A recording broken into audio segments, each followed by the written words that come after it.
En un ratito nada más. De acá en más, Con María O'Donnell. un tutorial para tiempos complejos. Bueno, sigue hoy el debate en el Congreso Nacional de la ley Ómnibus, a la que se va, digamos, cada vez más introduciendo ciertas modificaciones, aunque Javier Milei, digamos, dice que nada se toca y que qué sé yo, bueno, tienen que ceder por la magnitud de las cosas que están pidiendo.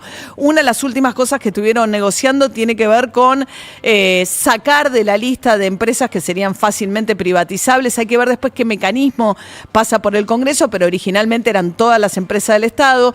Después ya inmediatamente quedó YPF, que ya tiene un sistema mixto, afuera, quedó también afuera de ese listado de las que pueden ser 100% privatizadas el Banco Nación, ARSAT, que es la empresa de los satélites, y la de cuestiones nucleares, y ahora se agregaron otras empresas a ese listado como fabricaciones militares, por ejemplo. Pero el correo, los trenes, Aguas Argentinas, Aerolíneas Argentinas, los medios públicos, todos esos todavía están dentro de un listado que serían empresas.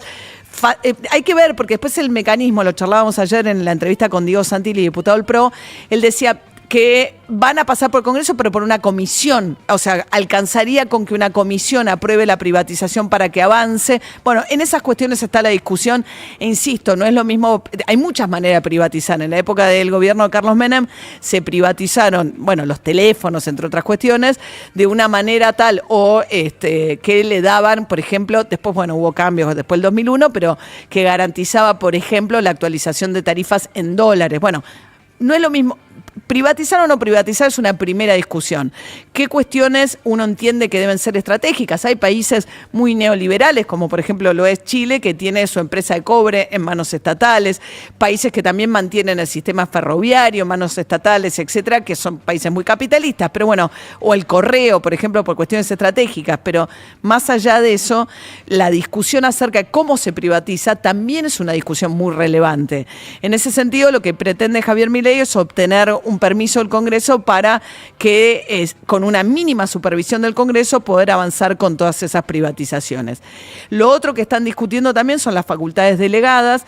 Era 6 los ámbitos en los cuales se le iban a delegar facultades a Javier Milei, o pedía que le delegaran, y eso quedó acotado. Ahora son 4 las últimas que quedaron en cuestiones administrativas, en cuestiones económicas, en cuestiones tarifarias y cuestiones de seguridad.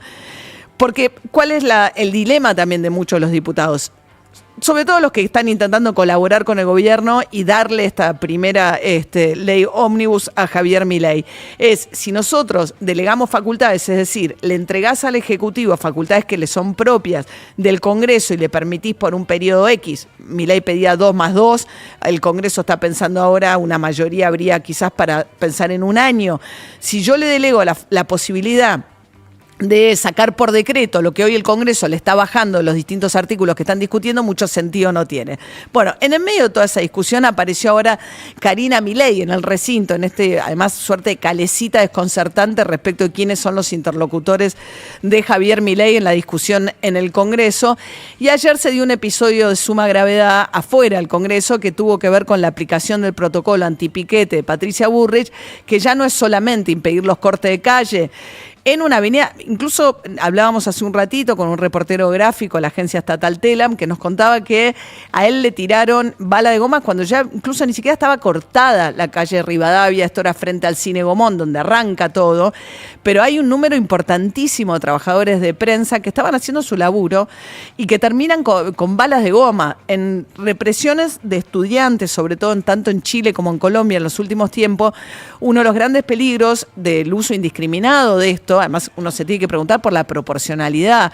¿Tiene sentido que la policía entre a tirar a mansalva, no sé, pero a tirar sin un criterio balas de goma a corta distancia? El gran peligro son los ojos. Ha habido muchos chicos en Chile, en Colombia, que terminaron, digamos, perdiendo un ojo por salir a manifestar por el uso de las balas de goma por parte de la policía. Bueno, esto generó toda una discusión en el Congreso respecto de si tenían que seguir o no sesionando a pesar de lo que pasaba afuera, pero sobre todo generó la reacción de la Unión Cívica Radical. Hace un ratito escuchábamos la intervención de una diputada radical que decía, no somos kirchneristas, pero lo que están haciendo está muy mal, como tipo diciendo, no, porque salió Máximo Kirchner y salió la izquierda también, no estaban tirando piedras, no se parecían nada al escenario de la discusión cuando se discutió con Macri la reforma de la movilidad jubilatoria. Era un grupo de gente que estaba manifestando pacíficamente.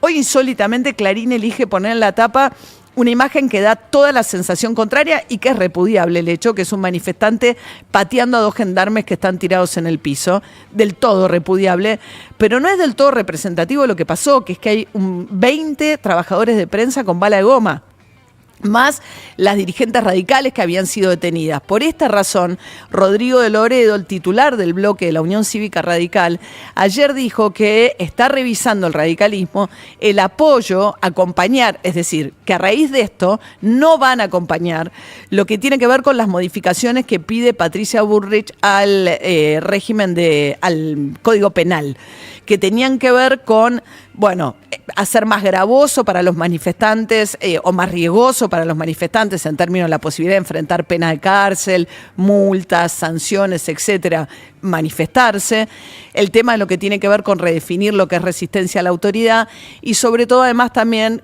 pensar distinto lo que es legítima defensa cuando las fuerzas de seguridad usan armas de fuego, que hoy en día el criterio, que es un criterio internacional, entiende que como tienen el monopolio del uso de la fuerza de seguridad y manejan armas, tienen que tener un uso muy restrictivo de las armas. Bueno, si vos le decís a la policía que en lugar de encuadrar los problemas de gatillo fácil como problemas de gatillo fácil, vas a decir que son legítima defensa, bueno, empodera mucho a este tipo de situaciones de la respuesta represiva del Estado frente a una manifestación. Vamos a ver qué pasa finalmente con ese paquete en el Congreso.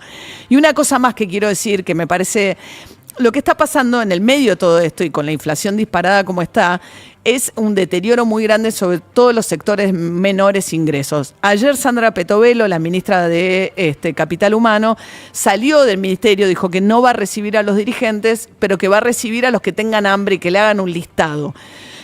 Lo que está diciendo el Capital Humano es que ellos reforzaron la tarjeta alimentaria y la asignación universal por hijo, que son 2 millones fundamentalmente de mujeres que la cobran. Ahora, en 2 meses te comiste ese 50% del refuerzo.